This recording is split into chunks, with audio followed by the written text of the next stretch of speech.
Hello, everybody, and welcome to Psych Opinion. Tonight, we have got an episode for you that I would say is definitely a viewer and listener discretion type episode. We're discussing cannibalism, and this can definitely be a topic that might be sensitive to some people as we go into details here. To start off, I had a couple of housekeeping details here. First of all, today, the day we're recording, is Liza's birthday.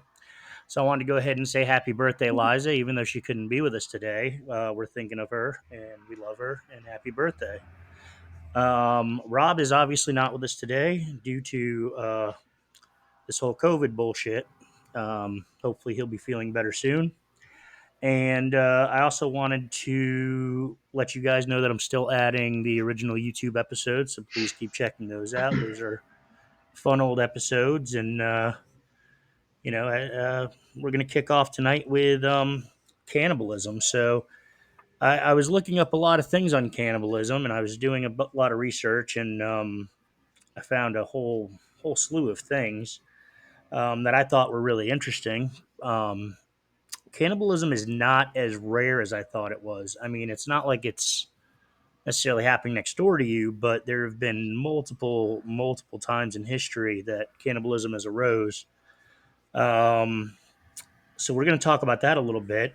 And I wanted to start off by saying that cannibalism is one of the things I found most interesting to get into this and just to kind of go over some of the terms and stuff really quick is that I didn't realize this, but cannibalism actually, the word cannibalism can kind of be almost like a racial slur in a sense to the Caribs. The Spanish gave the Caribs the name cannibals, and it's actually kind of derogatory towards them. We're going to keep using cannibalism, the word obviously, just because that's the most common terminology here. But it's actually anthropophagy is the actual term for cannibalism, the medical term, if you will. And that's the eating of human flesh by human beings.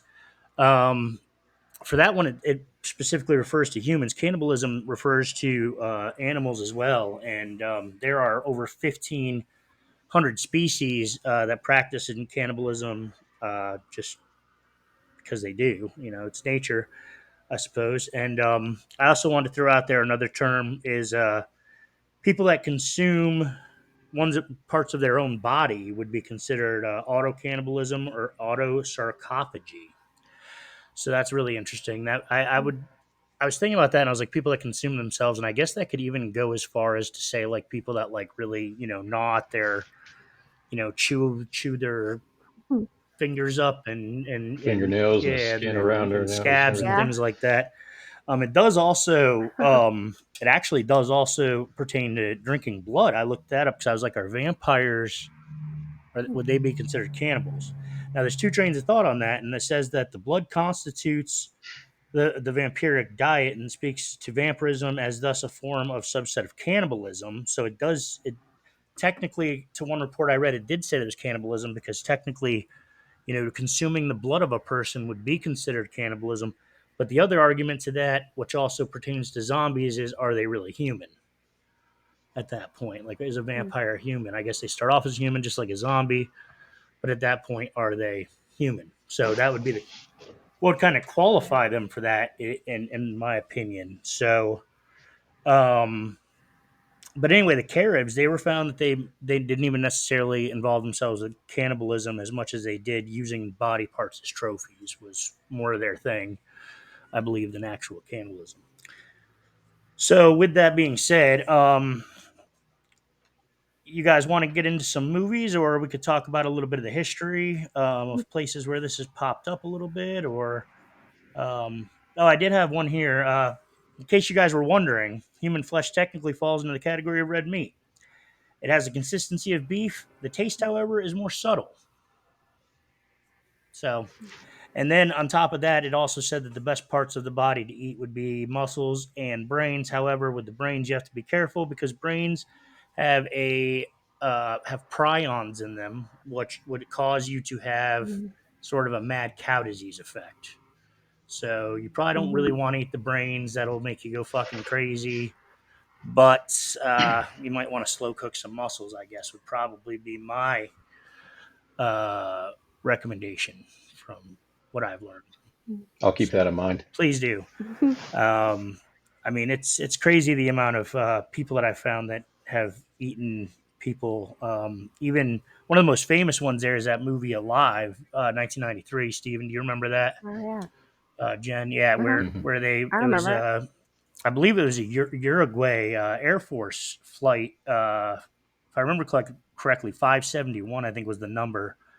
And there was 45 total people with 16 survivors, and they were up there for 72 days in sub-zero temperatures, and they ended up eating Mm. a lot of their friends to survive.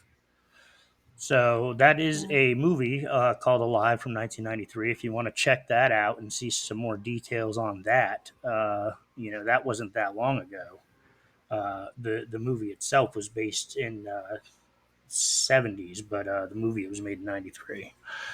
So anyway, what Was that the one with Ethan Hawke in it? was Ethan Hawke in that? That's a good question. I think so, and I thought that chronicled the rugby team that went down. Am I getting that mixed up here? Because there's another movie Yeah, that just came out recently Or it maybe that I'm was. is getting I a, it actually mixed didn't. up. and I might No, it be was too. Uruguay's rugby team. So it was the rugby team. It was Yeah, Uruguay. I left that yeah. detail out, and I apologize. And there's a newer movie, Jake, Ethan Hawke is in that that movie, the so check that out. What were you saying, yeah, Stephen? the new movie that just came out that I watched. It's amazing. It really is, and it's based off of that Same incident flight. and is akin. Same, yeah, it's the same Oh, thing. It's just a Oh, you could call it a remake, if you okay. will. We talked about it before. I don't know if we did it on the show or not, but Yeah, tell me um, about it. Sounds yeah, interesting. well, give me one Okay, second well. here, he's got to get his Jen. What you notes. got while I'm looking here? Are you serious? I wasn't prepared. Well, Um, you hear I mean, there are all several. right. Well, while we're waiting for everybody, I'm going to go ahead and say that another historical moment here was in 1933. Stalin imposed famine in Ukraine was so severe that cannibalism became surprisingly prevalent. The state had to set up an anti-cannibalism squad, and hundreds of people were accused of eating their neighbors or, in some cases, their family members. Hmm. That's a fun one. Did either There one you of you go. get prepared while I said that, or do you need another one? I Okay. did. So it's called the Society of the Snow, Society of the Snow. and I'm telling you what, man, that is a hard watch. It is very realistic, um, and again, the same setup as Alive back in '93. I thought it was a little bit better done this time, but to each their own. But I mean, it's just hard to explain. It just chronicles the whole situation, gives a little bit of backstory of the kids, uh, shows them uh, playing rugby, getting on the plane, going, crashing, and then ultimately surviving up until the end of the movie. And it's a tough watch, really is to put yourself in a situation like that. I can't say as though I think I could have gone through what they did to survive that long, especially in that environment, that just utter freezing temperatures with again no food, and then these guys having to eat their friends, the people that they And I cared think that's about, the most fucking. to That's probably the most survive. psychologically fucking damaging part. Is like you got to eat somebody. You got Right. to Hmm. eat somebody, but to sit here and be like, man, I ate my fucking friend Steve. I fucking had no Yeah. choice. I mean, that's the part that's got to be really fucking hard. I think. Right. It Like, how was, do you and come to they terms with that in your head? well, there were two guys that in the movie and obviously in real life that uh, tried to shelter and keep everybody away from the deed of having to cut the people up and provide the meat for them. So Yeah. it's one thing to eat what you're handed; it's another thing to be lopping off body parts and preparing it. That's got to be even more psychologically damning. So, um, Mm. but yeah, just an unbelievable test of mental fortitude and the will to live for the guys that made it. Yeah, I can only imagine what they went through before, during, and after that process. That's got to be really tough. Um, This conversation kind of reminds me of the show that I watched a while ago called Yellow Jackets. I don't know if you I've guys heard have of it, and heard of somebody it. actually brought that up the other day. I'm not too familiar, Okay. so if you want to go ahead and lead us in that. I don't have any notes on that one because it just popped in my head when Stephen was Okay. talking. Um, but that one has some like really famous people in it. And it is basically like almost the same concept as Alive and the show that you were talking about. Because it's like a team. It's a girls' team though. And I can't remember what sport they play. Um, but I want to say it's volleyball. Doesn't matter. So it's a team of girls, and they get in a plane crash, and they have to, survive in freezing temperatures. They do find a cabin, so at least they have shelter, but they do have to resort to cannibalism. And one of the girls does do that. She, slices open the neck, bleeds the person out, and cuts them up, prepares the food. Yeah, it's interesting. I was just looking that Mm. up while you're So, talking, and it was soccer players, yeah, and they soccer. crash Okay. into the Ontario wilderness. Um, Mhm. let's see. This series chronicles their descent from a complicated but thriving team to warring cannibalism clans. While also tracking Yeah. the lives, they have attempted to piece back together. Uh, so it looks like it's like them looking back on it, because it says that actually Christina Ricci and Juliette Yeah. Lewis portray their adult counterparts as they reveal Mhm. the truth about their survival 25 years later. So I'm assuming it's probably, I haven't seen it, but I'm assuming it's probably them kind of looking back and sort of reflecting on that time. Mhm. That's what it, Yeah, I mean, if I remember right, it goes back and forth. yeah, Like, it goes back, it to the looks different time interesting. frames. It really does.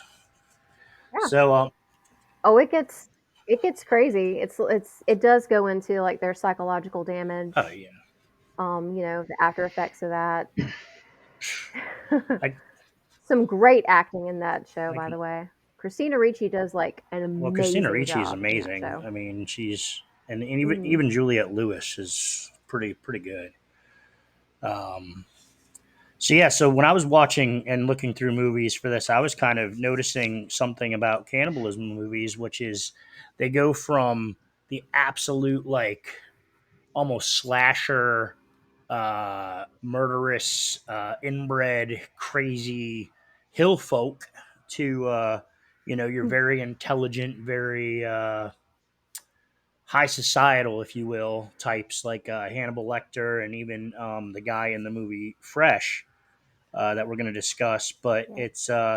it's interesting because cannibalism really seems like it goes across the whole spectrum of humanity, really. And I found that to be kind Mhm. of one of the most compelling things about this topic was that we're not just looking at one kind of person or one kind of people, but we're actually looking at an array of people. And I thought that was interesting because when you think about this kind of thing, you think about like psychologically where these people are at, and it's just such an array. Um, but it's interesting though because then it kind of brings you like Hannibal Lecter and the more intelligent ones, and you're kind of like, what's going on in their heads? Because when I look at like the inbred crazy hill folk, I get it. Like they're starving, they fucking just eat people. They're kind of depraved and mad as it is. Uh, so yeah, so when you get your like your wrong turn, your hills have eyes. I don't know. I think that's kind of what we mostly think about when we think about cannibalism, and then you also have your tribes, your kind of ancient tribes that have been doing this sort of thing since the beginning of time. So it's really a broad spectrum there. And which brings me to what did you guys find in your what kind of movies did you guys watch? What did you kind of think about, or what did you like the most? Well, I Mm. personally, I'll go first. I saw a lot of cannibal movies in the late 70s and early 80s. They were a lot of them. And those ones had a tendency to be more very raw and quite horrific. Uh, Mm.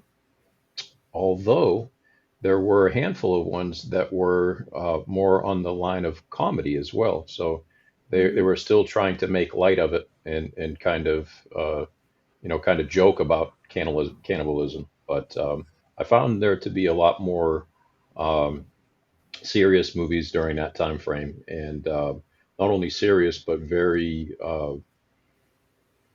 right to the edge of being questionable, as if like you had stated earlier, Jake. Were they actual snuff films? Did they actually happen? And a handful of those movies were taken off because of that, or were made difficult to view by several audiences.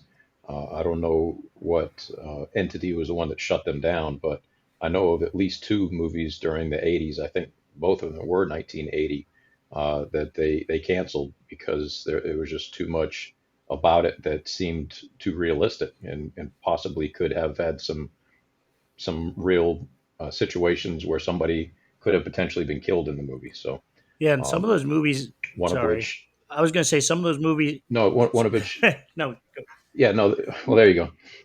Because you had mentioned it, and I know we're going to come back to it, but I'll leave the names for later. We'll get to those in a bit. no, I So was go just ahead. going to say I know that a lot of those movies in the 70s and 80s, they actually many of them had to have investigations done because they were some of them were so graphic and horrific that the police were actually involved in some of them, and many of them were banned in a lot of countries.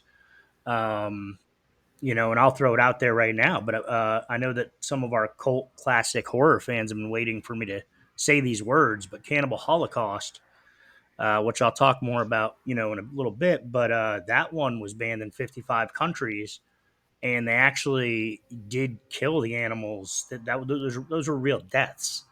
Um, Mm. and I'll get more into detail about that later or in a sideshow, but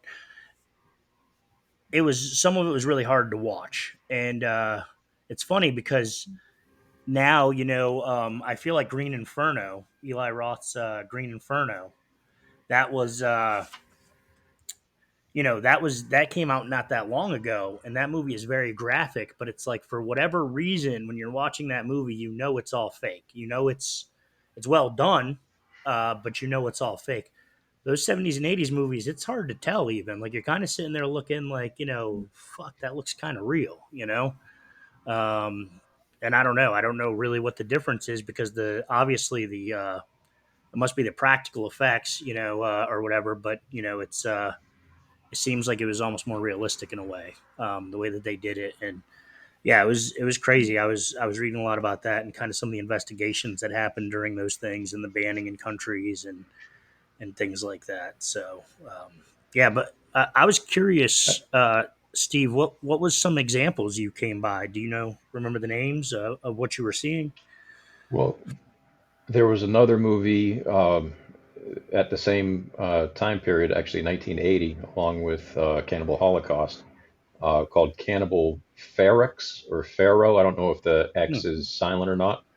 Um, and it also was something that uh, was, in my research about it, something that the Green Inferno movie was loosely based off as well. So that it kind of took from both of those movies, um, and the same application of you said 50 something countries for the other movie. I think it was 30 Yeah. or so for this one, where they had banned it because there were such realistic images, and the way that the film was shot, it was um, like a almost a film within a film, Hmm. kind of like a found footage sort of thing. And I think with movies nowadays, we're also desensitized to the blood and gore because we see it, so Yeah. often, and we understand the ability that we have now to fake stuff like that.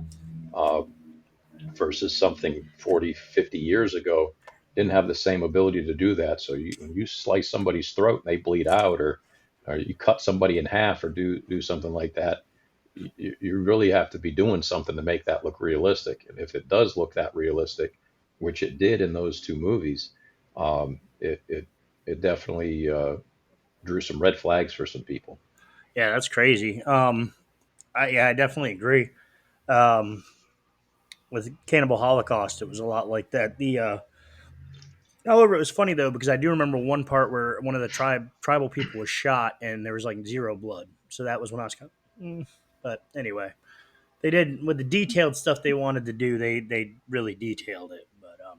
But what was some of the what did you see for comedy cannibal movies? That sounds interesting. Oh boy. Well, the one that is probably the most intriguing by me is actually going to be the movie I'm going to recommend probably Okay. later on, but I'll get into it a little bit. It's called Hotel Hell, Okay. and that's a 80s movie as well, 1980, I think. Is it Um, hotel hell or is it motel hell? that's Uh possible oh. too. Could be hotel or I motel. have that one in my notes too. I watched that Let one. me Okay. see. Motel Hell. Excuse me. Yeah. Too many H's. So it's Motel Hell, and actually, in fact, Mhm. it's Motel Hello.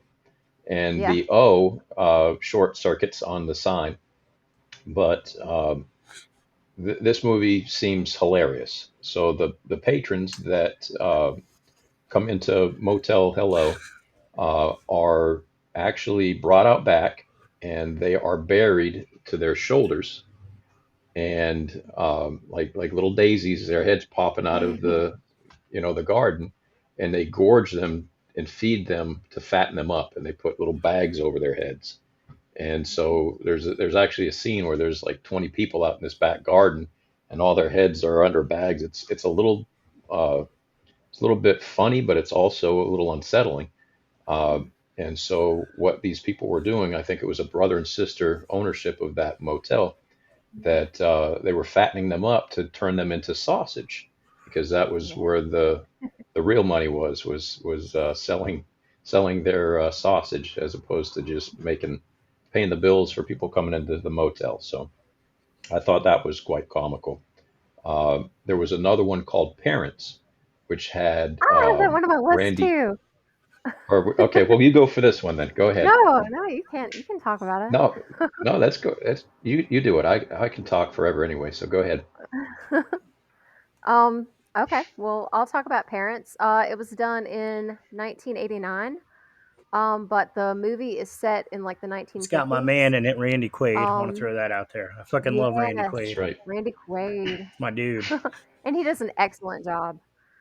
Um, but whenever I watched this movie, it was kind of like watching like Leave It to Beaver, but with like psychopaths. Um, but yeah, it's mostly shown like through the little boy's perspective. And he has like visions, like weird visions.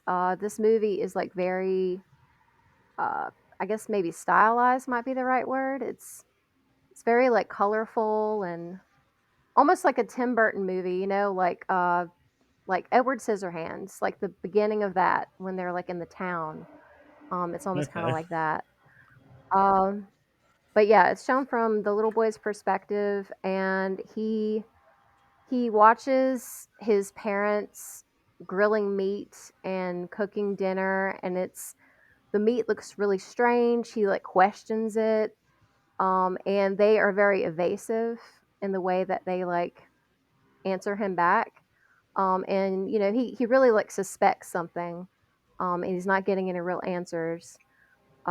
So I just it's like at first when you watch it, it's like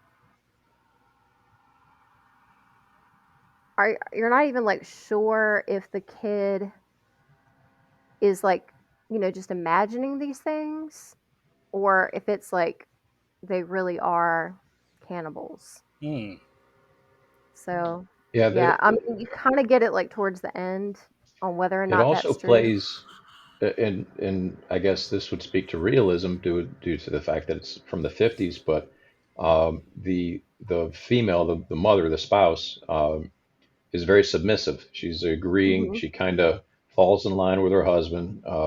laughs things off. I think some of the Yeah. scenes you were talking about, one of them, the boy asks, well, where did they get the meat? And she Mhm. says, we got it from the refrigerator, honey. Of course, Yeah. Um, Leftovers.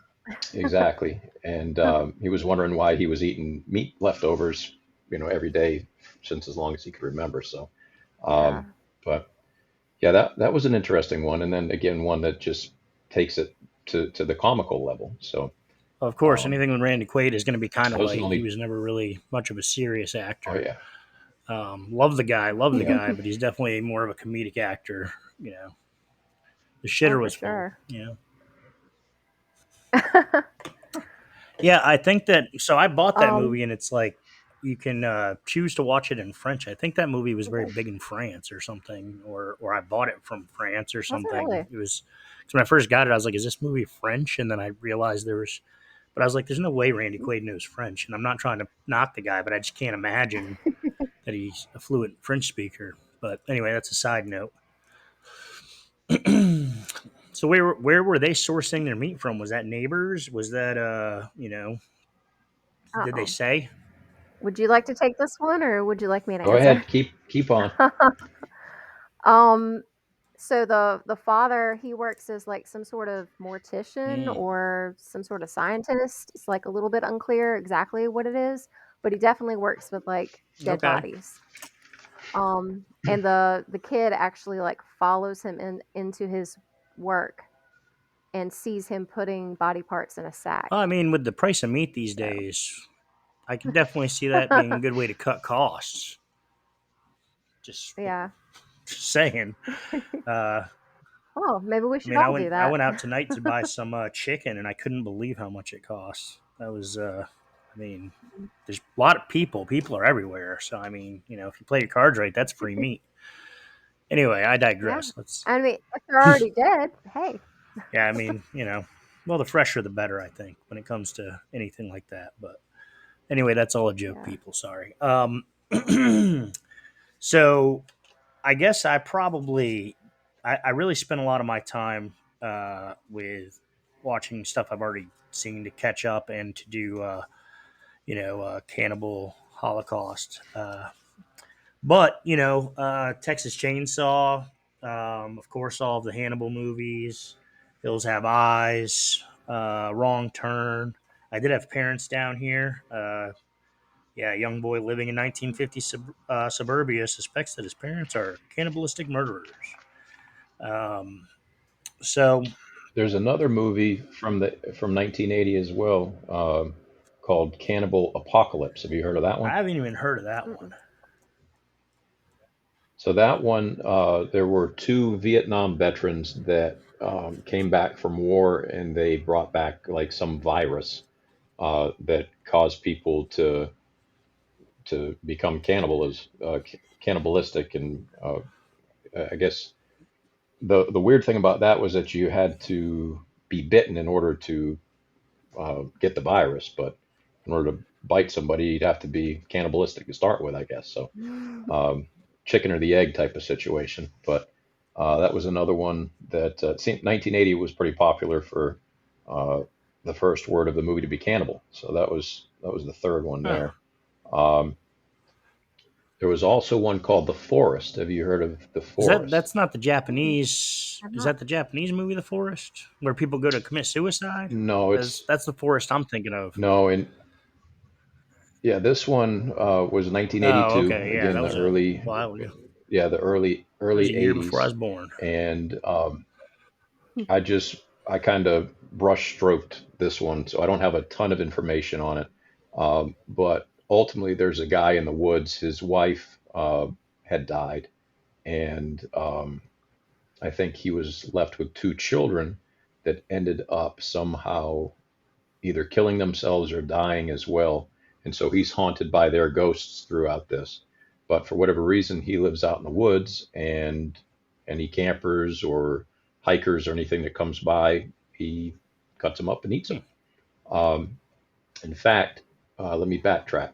He killed, he might have killed his wife because she was sleeping with somebody else, and he killed Mm. that guy too. So that's how it all kind of started. Because I've watched a lot of videos for cannibal movies, so I'm kind of getting them confused. But that's how that Oh one yeah. went down. So yeah, so there he was all about shacking up in the woods out in the cave, and when people came by, that was his next meal. So another one from the early So, '80s. so a little bit like Motel Hell then, because that's sort of like what that guy did Hmm. when people would drive through town and yeah, he tried to get him and he did get him. Yeah, we didn't really like finish talking about Motel Hell. Well, if you have something to add, No, I didn't Yeah. really get into it too much, but it's one that I haven't seen, so it's one that I will I be would have to watching. watch it to see what's comical because the way you described it just kind of makes me think like you're a fucking weirdo, or a little sick because you're just like, ah, it's so funny. There's bags over their heads and they're buried. And I was also thinking like that's gotta Yeah. suck to eat a lot and be expanding and getting fat while you're buried because I mean you have like no room to grow. That's got to be Oh. very uncomfortable. Or no room to No room to go. go. Oh, yeah, you're So gonna be you're yeah, I don't know about that gonna, ooh, either. God, I don't I don't even want to Yeah, think about that. Jesus. yeah, that was the first thing I thought about getting buried. Really? Yeah, these guys are eating, fattening them up for the slaughter. Like it'd be nice I and hope the fat, all fucking right. dirt is Yeah. loose. Uh, Great. It's great fertilizer. that's You have true. daisies growing out of your fucking Um, pants. sh- do we want to stick with the possible slightly comedy side of the cannibal I mean, movies still, or do we we want to can get go away from with that? whatever you feel, man. I like. There was one more that I saw that's a newer movie. It's called, and I haven't seen it personally, but I looked into it. It's called Feed Me. Have you guys heard I that have one? not heard of Feed No. Me. So I think that one was 2022, if I remember. Yeah. This one is really screwed up and almost borderline psychotic comedy, like comedy to the point of a little bit psycho. Um, so A little bit. the main character, yeah, this is wild. So the main character loses his wife. She passes I'm away, starting to notice a and he theme has here, so much Steven. regret. There you go. So he loses his wife, and he's got so much regret in it. I don't know if he had a part to play in it, or if he was just uh, at wit's end. But he offers up his body to a known cannibal to go out that way. I'm going to let you eat me. So suicide by Hmm. cannibalism is really it. And but the weird thing is he stays at this guy's house. They're almost buddies. It's very weird. Cuts off his finger and then hits it with an iron after the fact to cauterize a wound. And he's like, that wasn't so bad, right? And the guy's like, no, I guess that really wasn't too bad. And then he eats his finger, uh, and then it just continues to go on from there, bits and pieces, body parts, and at some point in time, this guy decides, what the hell am I doing? I don't think I want to do this anymore. Um, so that one seemed very intriguing, but the trailers that I watched on that is wild. They compared it to like what was it? Ted Lasso, a cannibalistic Ted Lasso, and it almost looks like him too, the guy that played it. Hmm. But I think one of the actors in that movie is the lead singer of Cannibal Corpse, which I've never Oh, really nice. listened to before, but That's he might be the that's funny. I cannibal. would feel So like you'd be a Cannibal Corpse fan. yeah, no, I never really were into him. But Oh, yeah, that's about all I can think of for the comedy side of well, it's interesting cannibal because I was going to bring up movies. a real story, because I do have, in my research, I found a bunch of, factual type situations. Um, and I don't know if our audience here has heard of Armin Moose, but Armin Moose, this is a true story, and basically what it all boils down to. And I'm gonna do some extra. I'm gonna do an extra on this off the show, but he's pretty much he was a former computer repair technician, and he received international attention for murdering and eating a voluntary victim in 2001, who he had found via the internet. So what really happened here is a guy did the same exact thing as the movie you're talking about, where he volunteered to be a victim.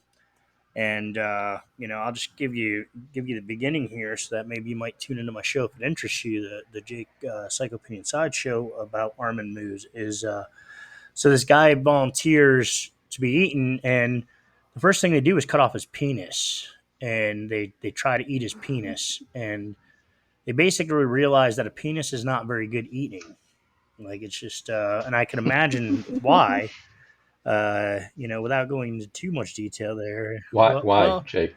I, Why I feel can you We're I feel imagine dying like to it would be know. chewy and spongy and a lot of cartilage. I don't really know if you're going to get much meat off of it. I mean, if you cook it right, maybe you might get some nice crispy flavored skin off the sides. But that? Waiter, this was a lot bigger when you first served it to me than it is now. What's going I on don't know. here? I don't even know how the shrinkage factor works or anything like that, because when you cut it, the blood drains, and I don't know. I mean, it really all depends. Then you get into the whole fact: is he a grower, or a shower? I mean, it's That's if you exactly what I was boil thinking. in the warm, well, it's not cold water, so maybe the warm water helps it. I'm not really sure. I didn't really read any recipes about penises, um, but it was a really interesting case. I would I would like to see that Yeah, the, cookbook. the penis cookbook. And it was interesting because it really brought up the whole, and I don't know if you guys know this or not, but there really isn't a lot of laws against cannibalism in a lot of countries. It's not cannibalism Really? itself in a lot of countries isn't illegal. It's more or less like they get you on like the well, if you murder the person, murder, but cannibalism wouldn't really be counted as a charge, but you'd get like desecration of the body, things like that.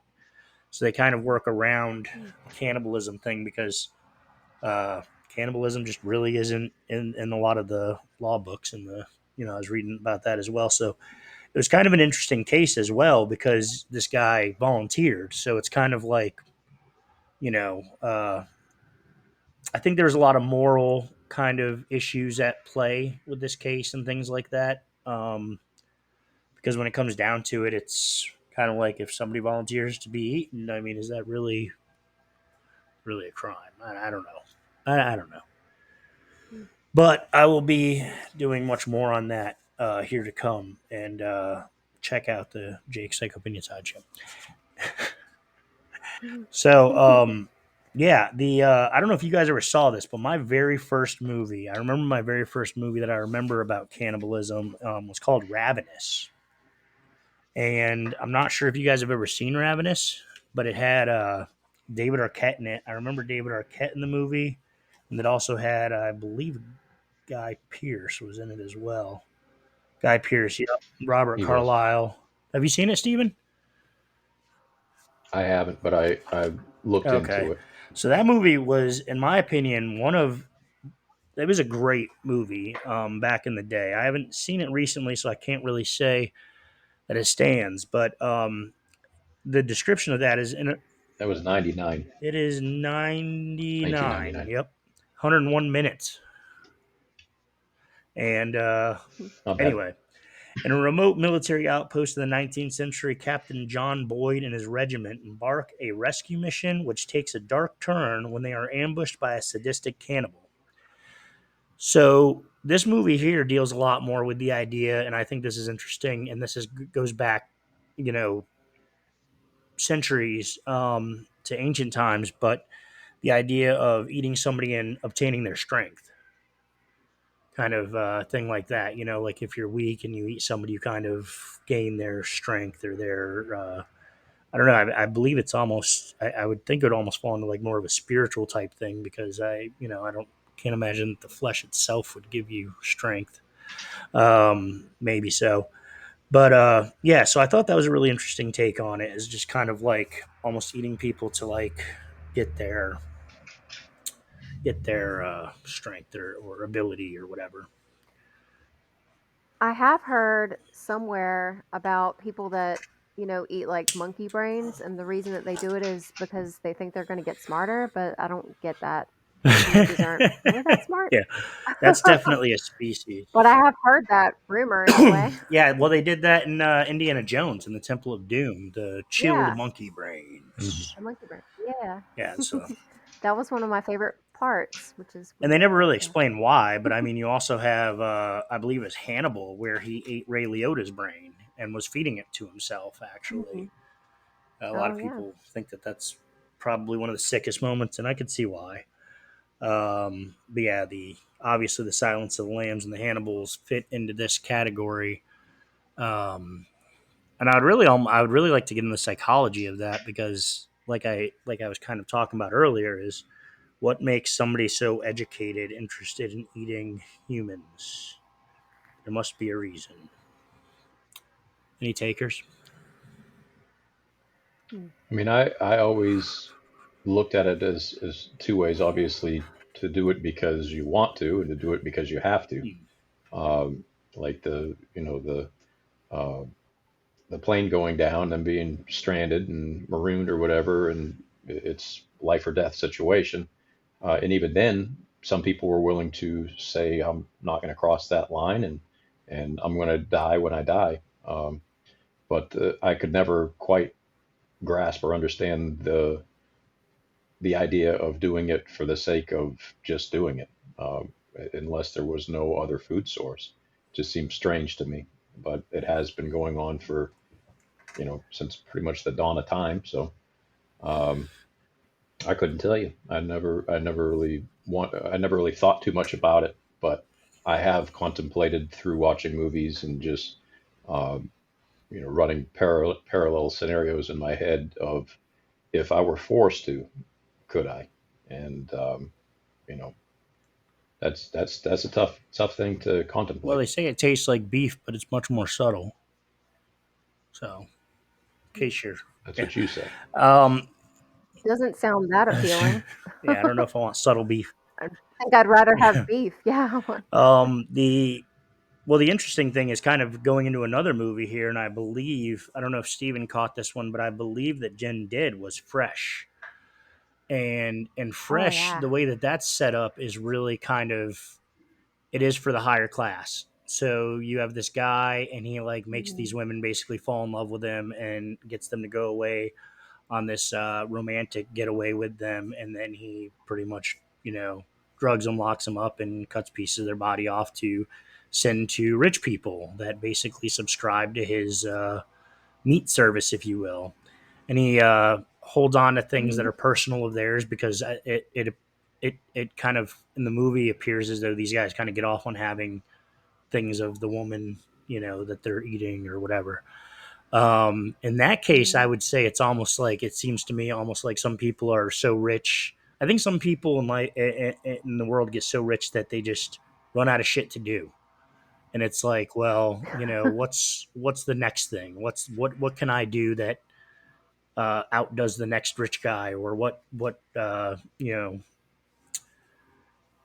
kind of thing is out What haven't there? I Yeah, experienced? and it's the same thing as some of those Yeah. movies we talked about, like 31 last week with Rob Zombie with the clowns, where you get people that are so rich, or even The Purge, where it's like they're just basically betting on who can kill who, or whatever the fuck, just kind of sitting up in their ivory tower, like let's make all these poor people fucking kill each other, and bet on who we think is going to win or survive. So I think that's what it is. It's like rich people in the movie Fresh. That's the way it seems to me. Um, and the guy is really, he's this charming, good-looking guy, and this girl falls for it, and she ends up in the place and talking to another girl that's in there, and kind of her escape route is sort of to charm the guy because it seems as though for whatever reason he actually has feelings for that particular girl. And then the girl has a good friend who tries to find her, and that helps her escape. But yeah, so in that movie, one of the interesting things is, and Jen, I'll let you add on this in a second, is that in that movie, she actually, in charming the guy, decides to try to take an interest in the cannibalism.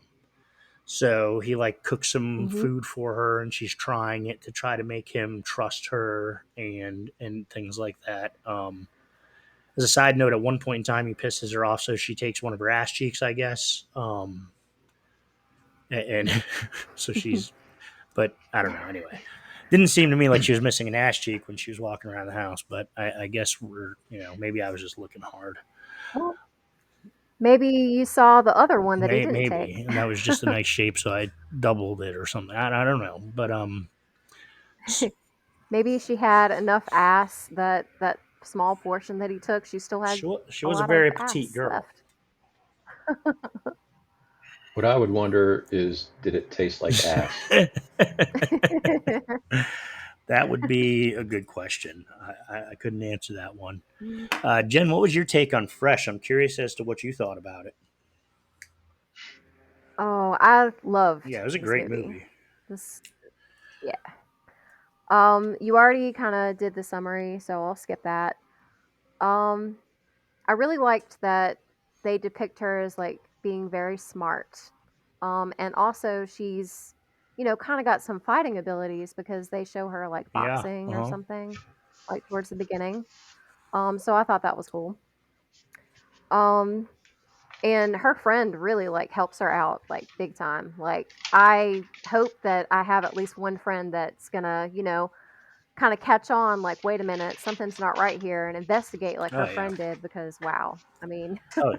she might not have escaped, without that friend. Exactly. Yeah.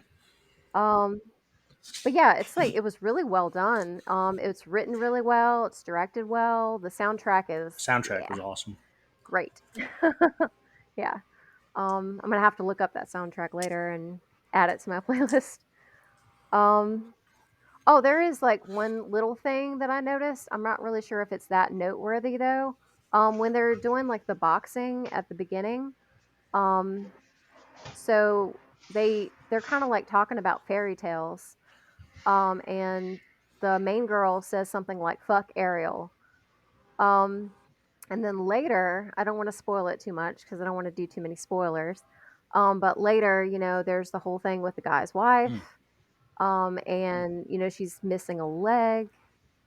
And I thought to myself, that's kind of like the Little Yeah. Mermaid, with the leg missing. Well, in Little Mermaid, she of course gains Yeah. legs, but then I But still the thought it was mermaid like tail, maybe a vague yeah, the mermaid tail is reference. kind of like one leg.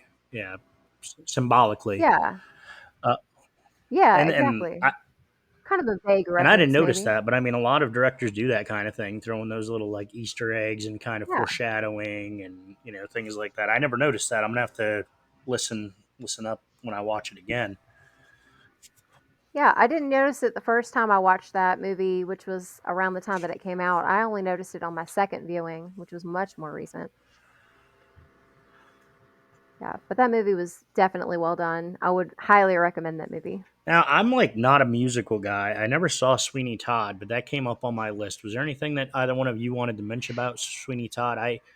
I'm sorry, I can't watch musicals. It's just a Well, thing. They drive me nuts. yeah, As I Johnny Depp? understand that. Yeah, Yeah, I'd and never. Helena Oh, Bonham I love Carter. her, and I would watch it if it Yes, wasn't a musical. I just can't. I don't know. I just right. can't do the musicals. I have not seen that movie since it came out, so it's been quite a while. I don't remember a whole lot. I just remember there's mince pies. They make them out of people. All right, that's kind of like the sausages in Motel Hello, Oh, yeah, and the shave. There's like a barber shop. I guess Sweeney Todd is a yeah. barber. That's right. And he The cuts legendary people, tale of a and that's how they barber who make their mince returns from pies. wrongful imprisonment to 1840s London, bent on revenge for the rape and death of his wife. Sounds deep. And resumes his trade while forming a sinister partnership with his fellow tenant, Mrs. Lovett. So, yeah. Mrs. Lovett's meat So that's pies. actually very. Oh, Alan Rickman was in it. Fuck, that's awesome. I love Alan Rickman. Um, That's right. He is. but Yeah. yeah, so I guess that's a little deeper than I thought. I mean, shit, I thought it was just kind of a silly musical, but he's trying to get vengeance for his wife. So good for him. Yeah. And I think it's based. Did you say it was based on a Is it true based on a true? Is that story based on a from true like? story? I think it is. Maybe. No, really. Probably very loosely I hope based. not. Yeah, I probably mean, loosely people based typically don't go if it is around based. shaving people and singing. Maybe they do. I don't know. I digress. So yeah, so going back to kind of the ideas of there, you have the ones that are desperate and need it. You have the ones obviously that are revenge people. I don't know if you ever saw Doomsday. That was kind of one that came up that was interesting. It's not really a cannibal movie, but there are cannibal aspects to it. But it's kind of the same sort of thing. So it's like kind of post-apocalyptic, um, and it's a futuristic action thriller where a team of people work to prevent a disaster, threatening the future of the human race. So they pretty much go. The police go into this. It's England, and it's all like there's giant walls, and they go in there basically to. I think they're trying to find a cure. Um, is what the thing is. So inside this wall, they broke into two sects or two groups or two clans or whatever, and one is very like punk ish, like they're very like they have punk style and they're all crazy and wild, and the other side of it is they have horses and went back to medieval times sort of thing. Um, and it's got Malcolm McDowell in it. It's got Bob Hoskins in it. I love Bob Hoskins and Malcolm McDowell. But anyway, in that part, there is this part where they take one of the police officers and they like cook him, and then they're like everybody's feasting on him, and they kind of show the kind of how wild and crazy this group is. That's the punk people. So another one based off of kind of the desperation of famine, really, which seems to be an ongoing theme for a lot of the cannibalism going on. Um, and you got to think of Texas Chainsaw Massacre and Wrong Turn, and I mean, I guess they also eat to survive because they're in Wrong Turn. They're in a very forested area, even though there should be animals around, but they're obviously crazed, inbred type hill people. Um, and then the Hills Have Eyes, kind of the same thing, but the desert. Anyway, so like with them though, it's interesting because they don't just kill what they need; they just keep killing. But I guess that also has to do with the fact that they don't want to be caught. So I would imagine that's what it is. Um, are you guys familiar with Wrong Turn or any of those movies? The Hills Have Eyes or Texas Chainsaw? Any thoughts? Yeah, I mean, I watched the originals way back when. Texas Chainsaw was what, 74 probably, and I saw it in the 80s. Uh, Same with Hills Have Eyes, I think was 77. Mhm. I remember. I might just be spitting It numbers was. out, but Yeah, it um, was 1977. I have notes on Nice, that one. nice. yeah, I mean, I was younger when I saw those, but um, never really got into them much, especially with Texas Chainsaw. There's been what, 10 movies probably, all different variations of it, and I've seen a handful of them, some of the more recent ones, and I mean, it's what you expect. I mean, it's kind of that. It's almost a cheap thrill because you know you know what's going on, you know what's going to happen. It's just a matter of how and when. But um, yeah, I mean, I enjoy them to a degree, uh, but I've never really been into cannibal movies like that.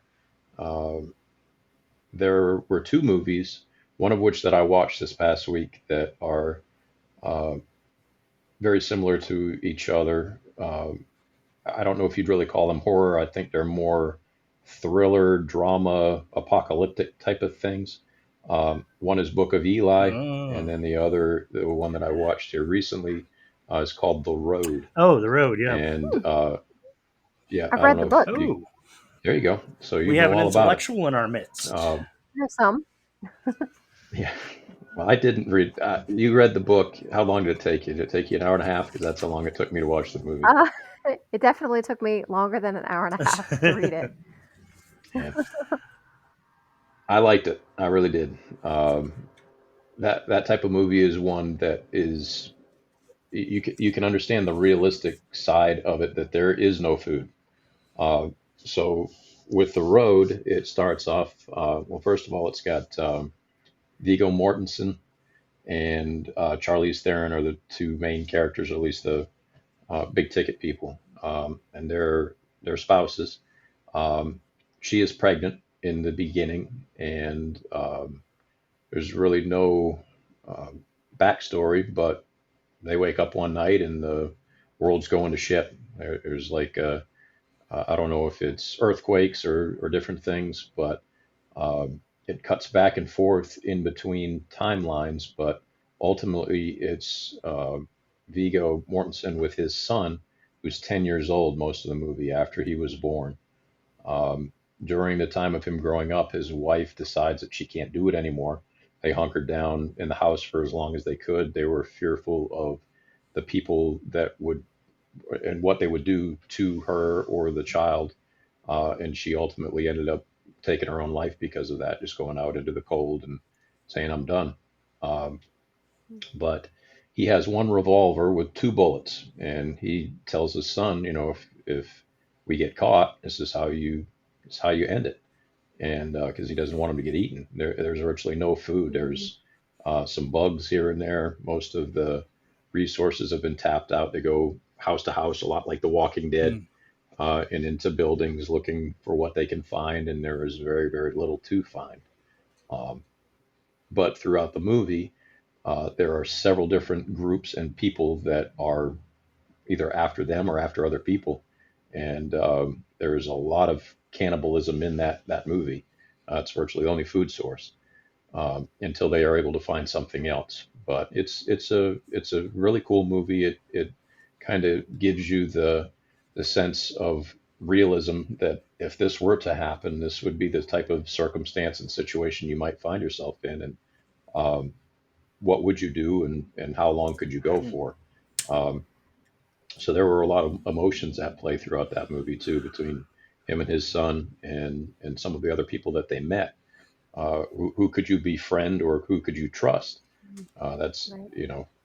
it's a tough one. So, but that movie there is pretty cool because it's it's all realism. I mean, it's a situation that if it were to happen, that's exactly how it would go down. And these guys went on for a long time. They were to live for 10 years or so during the course of that child growing up in that So at the end of atmosphere. the movie, is And the son like 20 years old or? nope, he's Oh, 10. okay. So most of it, and I don't know why they're trying to get to the coast, but that's their So what you're idea saying is to get to the the 10 coast. years that you're talking about was when he was 10. So, okay. I thought you were talking like they survived another 10. Correct. Okay. No, so the movie starts, baby's in the belly, and then it cuts back and forth to uh, him and his son, who is 10 at the time, out on the road. If I had to guess, I'd say his mom probably killed himself maybe around when he was Okay. 8. It looks like they'd been on the road for a handful of years, um, That's a tough and situation. so yeah, it was wild, man. It was a good Kids watch can for bring you sure. such strength, but also kind of Oh, seem, almost like the biggest weakness in a time like that because it's not about you. mhm. So, Yeah. Right. Because not only does he have to protect himself, he has to protect his child mhm, too. Yeah. that's got to be the toughest part. And not only that, you know when to be quiet and when to hunker down. And this kid is Mhm. is being loud and obnoxious at times. He doesn't understand the decision his father's making, and therefore acts out, which puts him in more danger. So, but Right. there's some wild scenes in that movie. There's a scene where they're going house to house. They find a house, and there is a basement that's locked up, and they break the padlock and go down in there looking to see what might be there, maybe rations or food, and it is what appears to be about a dozen bodies, people that are on the brink of death. They're just sickly and Ugh. skinny and missing body parts and limbs, and a group of people are just storing these dinner bells down below the Hmm. floorboards, and so it's ready. It's time to remove a limb and cook it up and eat it. Hmm. So pretty Jen, did you wild. see the movie?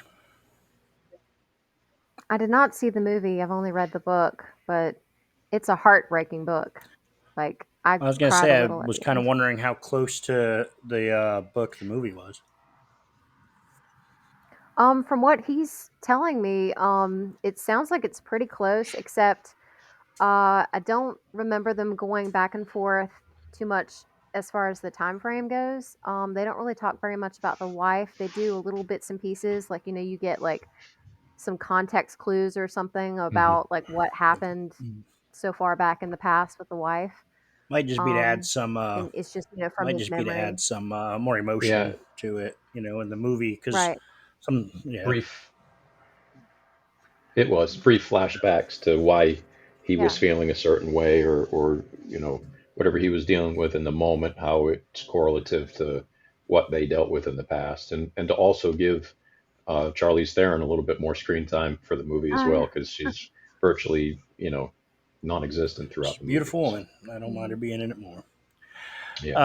Jen, we were talking about your notes. What do you got for notes? Because we are coming to our hour here. Oh, So what do you got for us? Um, well, we can talk a little about how about Bone Bone Tomahawk? Tomahawk. I fucking love that movie. Yeah. That is such Yes. a good movie. Yeah. I was thinking about making it my recommendation, either that or Parents, maybe. I've got such Um, a. I'm but we I already want to be talked a little about gay here for a second and talk about what a boner I have for Kurt Russell in like Western type that. situations. Same. Like I love him in Yeah. Hateful Eight and Tombstone, and like Kurt Russell to me is just I don't know when he's in especially that setting. I don't know why I just feel like he's perfect for it. How about Big Trouble in Little China? Yeah. Anyway, back to Bone Tomahawk. So that had quite a cast. Had Oh the guy yeah. from The Conjuring in there. I'm drawing a blank on the name. Yep. Patrick Wilson, uh, Patrick Can't remember his name Wilson, either. Patrick Wilson. Oh, Yeah, Patrick and Wilson. David That's it. Arquette. Yeah. And yeah. one of my favorite things about that movie is that Yep. it was probably one of the last cameos, if not the last cameo of Sid Haig. So that was really cool. In the very Oh. beginning, there he was the old guy that was with David Arquette. If you don't know who Sid Hmm. Haig is, um, and that was pretty awesome. But please tell us about the movie, Jen, because this is one I love. Okay. Well, it's kind of like a Western horror. It was set in the Old West, where four men go on a difficult rescue mission to save some town members from barbaric inbred cannibals. One of my favorite things about this movie is the way that they talk, like the Yeah, dialogue. It's very well written. Um, but it's very brutal. It's gritty. Um, there's actually very little actual eating of human flesh. I noticed. But that doesn't, like your imagination can I take feel like care it of was that. very implied, like by the setting, especially Yes, when they implied, got to the exactly. cannibals. It was very obvious that that was happening. Yeah. Because I think they only show like one scene. I think it's like someone's leg or maybe an arm, and he's Yeah, eating it, and that's basically all the cannibalistic scene that you actually see. But yeah, I like the dynamic of the characters of the four men. Um, it's kind of like they all have like different motives for going out there. Uh, you know, the main guy, yeah, Patrick Wilson, he's going out there, of course, to save his yeah, love, which is heartbreaking. And I felt for like everybody. Like I really, really, really cared about like all these yeah. They did a characters, great job. um, for sure. Um, but yeah, I thought it was interesting that um, like through their dialogue and stuff, you see like how their egos are kind of getting like the best of them at Hmm. times, but then they learn to like work together, and they make some kind of stupid choices, but they also make some really smart choices, like that. They take the bone from that guy's neck, and make that Yeah, sound, so they come to them. Love that. yeah, and they were and yeah, the dynamic between them was really well done. And I also have to say, as far as like the horror, the where did you get the horror? Is that it was like these Native American tribesmen type cannibals, and they were they were pretty horrifying looking. They were pretty like, I mean, they did a really Mhm. good job with the makeup on them. I mean, that was the part that, if I think anything was scary about the movie, that was like the scariest part. Was just they they look like just they look crazy, like just insane savage type, just cannibal. Just I don't know. I mean, I'd be scared shitless if one of them came at me. Yeah. Like one of Yeah, them the had bones or something or Yeah, tusks like coming out of the yeah. face. There's always that one. That was Just cool. like Green Inferno, they had the one guy that was like painted differently, and I guess he's the leader of the shaman or Like something. the leader. Yeah. of course the money shot is the what I guess wishboning of the poor poor sap there in the cave. That's a tough watch. I wonder Oh if yeah. what is it? Art the Clown kind of got Yeah. a little I thought about that inspiration from too. that scene. Might have Yeah, been, might have been. I was like, I've seen this before. Pretty recently. yeah. Yeah, that was definitely. Those things are always hard to watch, but it's also what makes horror great. Um, so, did you have anything else on that, Jen? No, that's it All for right. that Do you have movie. anything else? What did you watch? I rewatched The Hills Have Eyes, the original. Okay, the original. So, like, you're talking about the old school one, not the remake. Yeah, the Okay, 1977 all one. right. Directed by Wes Wes Craven, which Craven. I did not realize Yeah. that. No. I did not. Absolutely. Yeah. I didn't realize it until I've rewatched it, and I was like, "Oh, okay, Wes Yeah. Craven." I guess one of his very early films. I did he. I don't know if he Um, did. I'm just interested. I'm gonna look it up. I wonder if he did the remake or not, because I know sometimes those old directors come back and want to mm, like redo their old movies. Romero I did that don't think with he. the I Crazies. don't think he did the remake. Okay. I did. I have seen the remake as well, but it was a very long time ago, and all I can remember is mannequins, and that's all I Wow. remember. Okay. Mannequins and like people being very, very deformed. Okay. The remake was done in Yeah, 2006. 2006. Actually, I But really yeah, like the the remake. I think the oh, go ahead. remake is great, personally.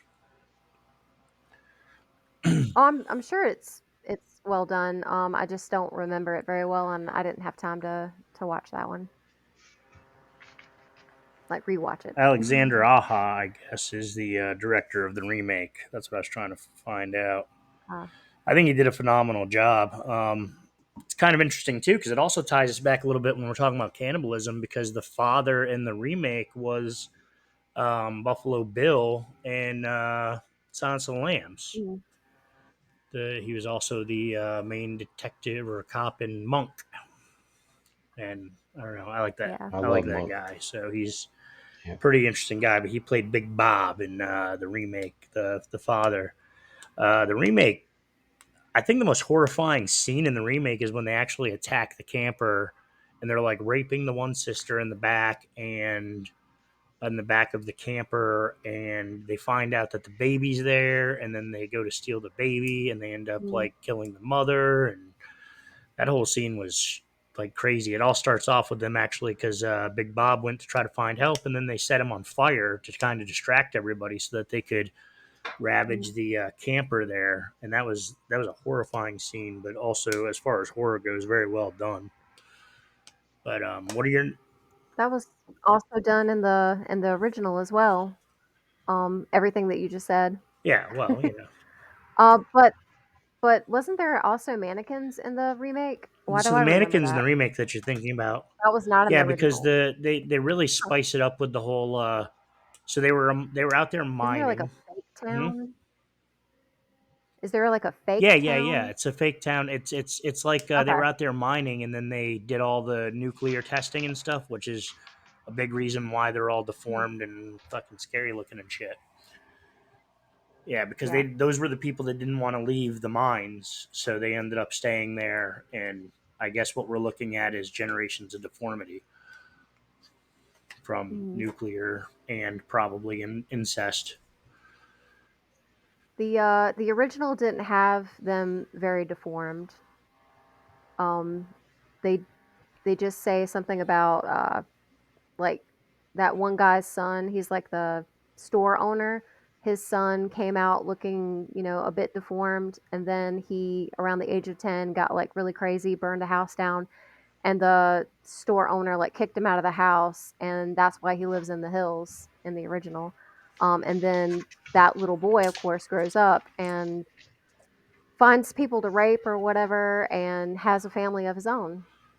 It's So always it's always a good that's movie, the Family by the Rape. I backstory of love it. that one. Yeah, So, yeah. what's your notes on it? Give me some meat. Um, the No pun original. intended. Oh, it was intended. Um, so I basically put that I think this movie was better. It's better watched in that time period. That's probably why I'm so in Um, love with the remake it's because it was a good. raw. I think it was a really good concept and idea, but I think that's why I'm more into the remake. Is just so much better Yeah. updated. Honestly, it was kind of a dated film. Mhm. But continue. I'm sorry. Yeah, it's a bit dated. However, I can still appreciate the themes. Um, there's a lot of like tropes in it. Uh, you know, like normal horror movie tropes. Of course, there's the guy, the old store owner, that whole thing. He actually does try and warn them though. I I think in all the other movies, I want to say maybe in Wrong Turn, there's something like that where they like trick them, like this old store owner like tricks them or something. And this one actually is kind of helpful. He's kind of like, don't veer from the path. Yeah. Sounds like Red Riding Hood, but don't veer from the path. You don't want to encounter what's out there because he knows he got rid of his son and he's out there doing crazy things. Um, Some are but definitely yeah, more helpful than others.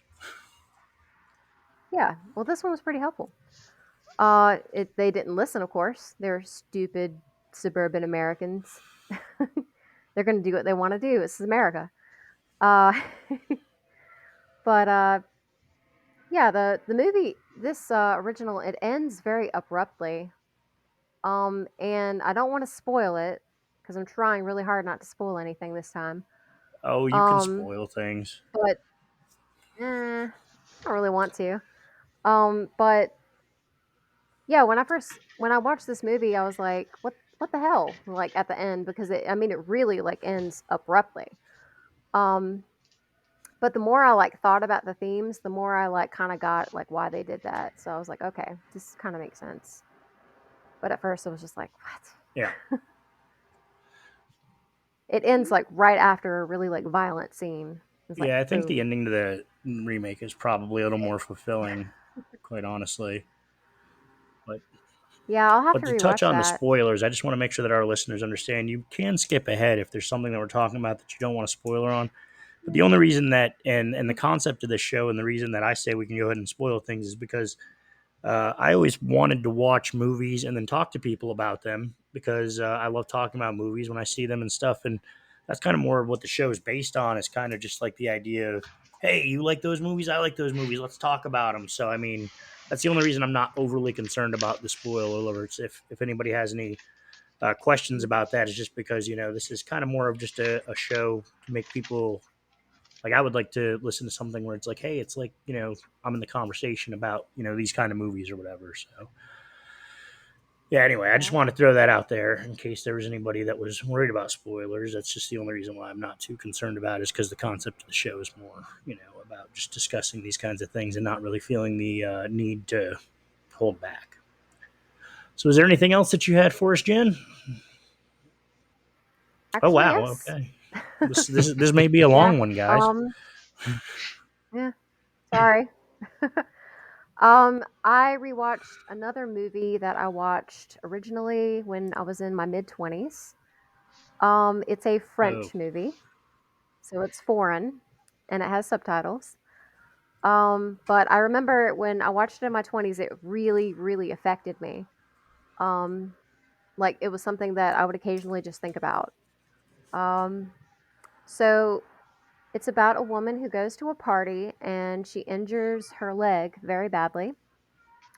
Um, but she barely even notices like the pain. She apparently has like a really high tolerance for pain. She just happens to like look down later at the party, realize there's like a ton of blood coming from her leg. And Are you trying not to so spoil? as Are the you trying not to story, spoil the title of this movie? oh, I'm sorry, I forgot. In My Okay. Skin. Okay. It's called In My Skin, and it was done in 2002. Um, but yeah, she as the story slowly unfolds, it's like we see her cutting herself like more and more. She's like having these weird visions, kind of almost surreal type visions. She's also trying to hide the fact that she's cutting herself. She's messing with the wound, peeling the wound sometimes. Um, and it kind of becomes like an obsession of like pain and control, and it almost seems sexual in a way, like she's almost getting like a sexual gratification somehow from it. But there's like a certain portion of the movie, uh that's the part that like really bothered me, and I remember it pretty well. There's like she's this is when it like, escalates, like all this cutting that she's been doing. She gets like a hotel room, so she can be away from her It's family not and Motel friends. Hello, is it? Um, Okay. no, it's Making not sure. that one. But she gets that hotel room and she really starts like going at herself and like eating and slurping and tearing off her flesh. And it's I think it's really like the most disturbing part to me is the sounds that she's Hmm. making. The sounds are almost like a horrific version of ASMR. Oh. Hmm. Are you guys familiar with Yeah, ASMR? I think we were talking about that at one point. Yeah, the kind of the Yeah. background noise and the yeah, Yeah. the I actually met a girl that does that kind of thing, and for whatever reason, that stuff is Oh. actually very sexual as well. A lot of the ASMR, a lot of Mhm. guys for some reason like to, I don't know. It's the women speaking very softly and running their nails down the microphone and Yeah. all that weird shit. It's not for me, but I know what you're talking about. Yeah. Well, this is like definitely a more horrific version of that. Actually disturbed me quite a bit. This is actually one of the movies that disturbed me the most. However, it is a very slow burn, and it is a foreign film, so you have to read the Mm. subtitles. Um, but I think I like rented it in my 20s, from the cult section probably, or maybe the foreign section, of the old movie store we used to have here. My favorite place. So if you're looking, But so if yeah, you're looking for a really slow burn to read, check out In Her Skin. Yeah, yeah. no, it does sound good. I'm just picking on you. Mhm.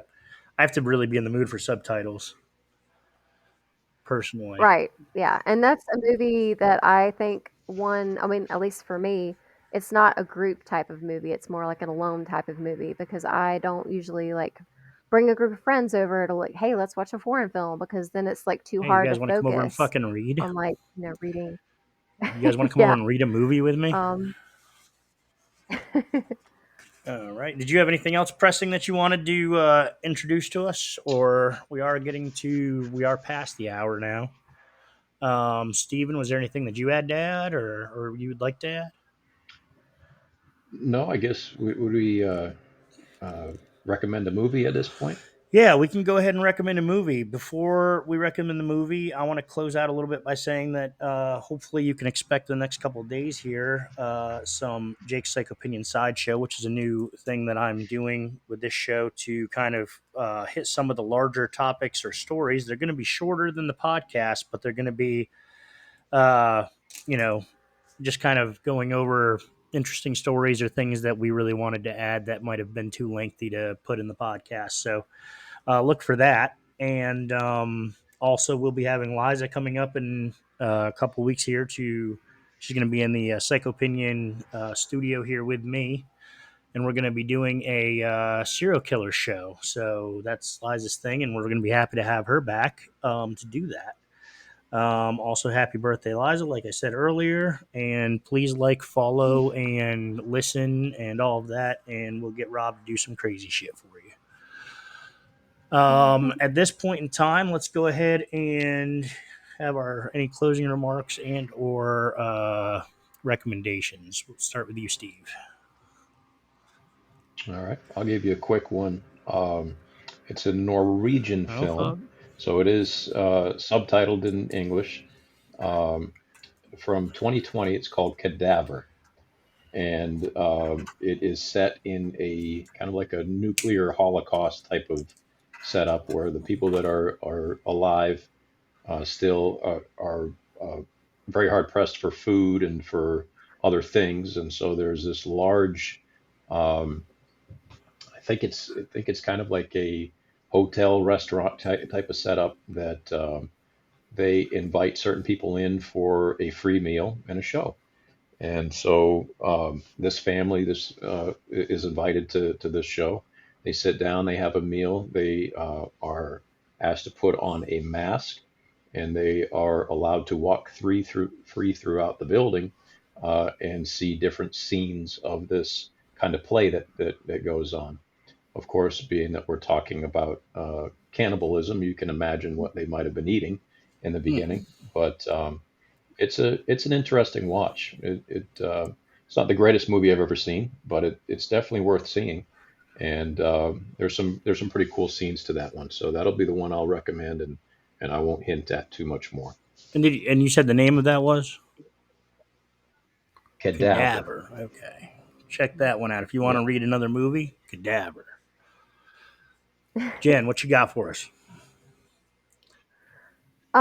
Well, I was gonna originally recommend Bone Mm. Tomahawk, um, or Parents, and we've already talked about those. So what else you got? Give us some.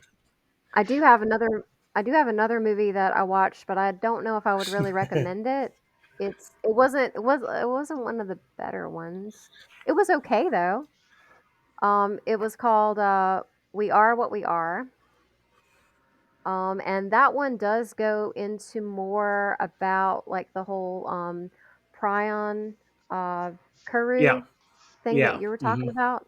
Yeah, that one definitely goes more into that, because there's like this very religious family, and they believe in their religious texts, that uh, one should eat people, and they don't really like go through exactly what that is. It's lost on me. I'm not really sure. A religion is a hell of They a don't drug. go into it. Yeah, yeah, so it's like a religious thing for them. They have, like, this ritual, they do, like, a fasting beforehand, and then they eat a Okay. person. But yeah, it's like 2 girls, 2 teenage girls in this family, a mother and a father, and, 1 young son, and the mother dies in the beginning, and that's kinda like what starts off, like, this doctor, he realizes that, uh, that's what she died from, because of that disease. It gave her like trembling and shakes, and I guess did something to her brain. Prions, man. Um, but yeah, yeah. Uh, and it's kind of interesting. It's kind of like a coming of age movie almost too, because these 2 teenage girls, they now have to take on the role of the mother now that she's passed away, and their father is like really strict and very religious and very aggressive, and gets angry really quick. Uh, but it's kind of sad, and but I mean, it's not a bad movie. It's just not.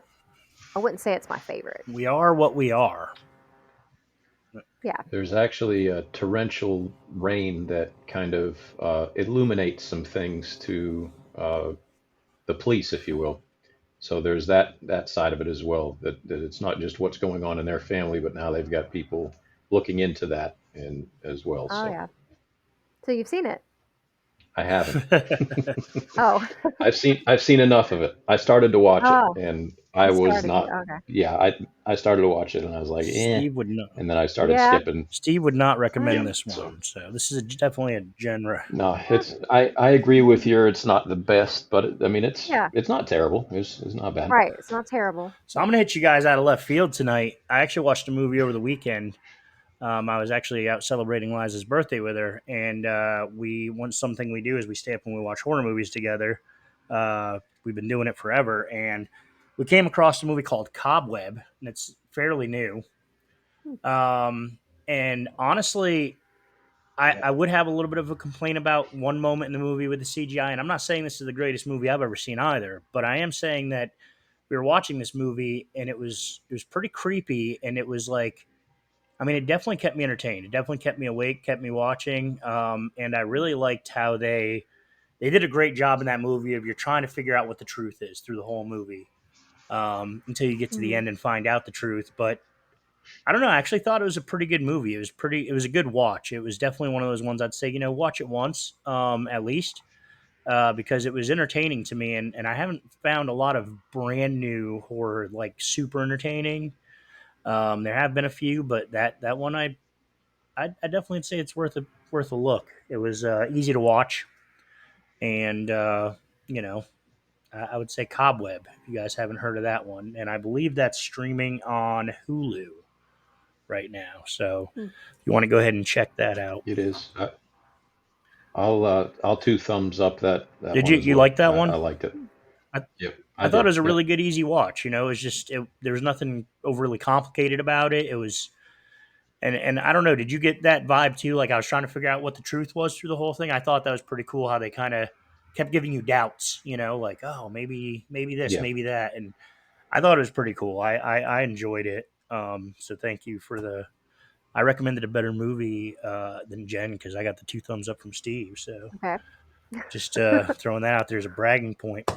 So I went over all my stuff, and as always, thank you for listening or watching. This was a little bit of a lengthy one. We needed to get through the notes. Jen, thank you very much for always taking notes. I appreciate that. You're always very fresh about what we're talking about here. So, ending it with my quote that I like to end with tonight, I've got you're a regular barnyard exhibit. Sheep's eyes, chicken guts, piggy friends, and shit for brains. Have a great night, folks.